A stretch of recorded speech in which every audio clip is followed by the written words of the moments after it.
السلام علیکم ورحمۃ اللہ وبرکاتہ۔ محترم بھائی لکھتے ہیں، معراج والے سفر پر نبی علیہ الصلوۃ والسلام نے اللہ تعالیٰ کو دیکھا یا نہیں؟ محترم بھائی، صحیح بات جو قرآن و سنت کے قریب ترین ہے، جو راجح موقف ہے، وہ یہی ہے کہ نبی علیہ الصلوۃ والسلام نے اپنے پروردگار کو اپنی آنکھوں سے نہیں دیکھا۔ اچھا جی، اور اس بارے میں حضرت ام المومنین امی عائشہ صدیقہ رضی اللہ تعالی عنہ والی ایک روایت آپ کے سامنے رکھ دیتا ہوں، جس میں مسروق جو ہے وہ کیا کہتے ہیں۔ حضرت مسروق نے حضرت ام المومنین امی عائشہ صدیقہ رضی اللہ عنہ سے کہا کہ اے ام المومنین، کیا محمد صلی اللہ علیہ وسلم نے اپنے رب کو دیکھا ہے؟ تو فرمانے لگے کہ میرے رونگٹے کھڑے ہو گئے کہ جو تم نے کہا۔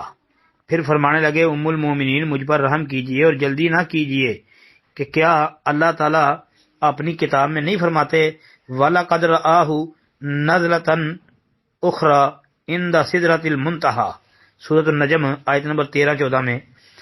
مطلب کیا ہے کہ تحقیق اس نے اس کو دیکھا ہے دوسری مرتبہ اس سدرۃ المنتہا کے پاس۔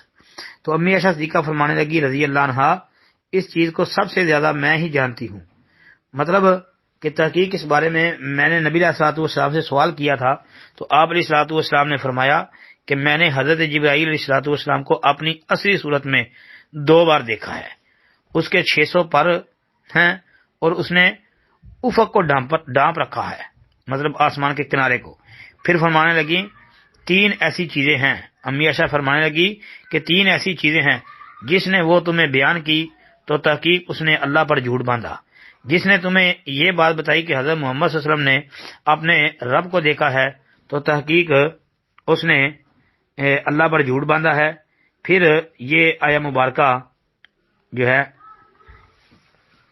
وَمَا كَانَ لِبَشَرٍ أَن يُكَلِّمَهُ اللَّهُ إِلَّا وَحْيًا أَوْ مِن وَرَاءِ حِجَابٍ أَوْ يُرْسِلَ رَسُولًا، کہ کسی بشر کے لیے یہ لائق نہیں کہ اللہ تعالیٰ اس سے بات کرے مگر وحی کے ذریعے سے یا پردہ کے پیچھے سے یا کوئی فرشتہ بھیج کر۔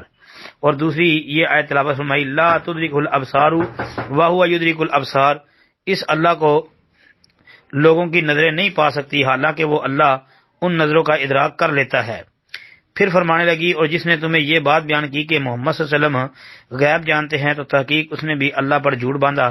پھر یہ آیت کریمہ کی تلاوت کی قُل لَا يَعْلَمُ مَن فِي السَّمَاوَاتِ وَالْأَرْضِ الْغَيْبَ إِلَّا اللَّهُ، کہہ دیجیے زمین و آسمان میں غیب کو اللہ کے علاوہ کوئی نہیں جانتا۔ پھر فرمانے لگی اور جس نے تمہیں یہ بات بیان کی کہ حضرت محمد صلی اللہ علیہ وسلم پر جتنا کچھ اللہ کی طرف سے تبلیغ کے لیے نازل کیا گیا اس میں سے کچھ اس نے چھپا لیا تو تحقیق اس نے بھی اللہ پر جھوٹ باندھا ہے۔ پھر ام المومنین نے یہ آیت کریمہ کی تلاوت کی یا ایھا الرسول بلغ ما انزل الیک من ربک وان لم تفعل فما بلغت رسالتہ، اے رسول لوگوں کو پہنچا جتنا کچھ بھی تیری طرف اتارا گیا، اگر تو نے ایسا نہ کیا تو تم نے رسالت کا حق ادا نہیں کیا۔ تو اس سے پتہ چلتا ہے کہ نبی علیہ الصلوۃ والسلام نے اللہ تعالیٰ کو نہیں دیکھا، جو کہتا ہے وہ جھوٹ بولتا ہے۔ السلام علیکم ورحمۃ اللہ۔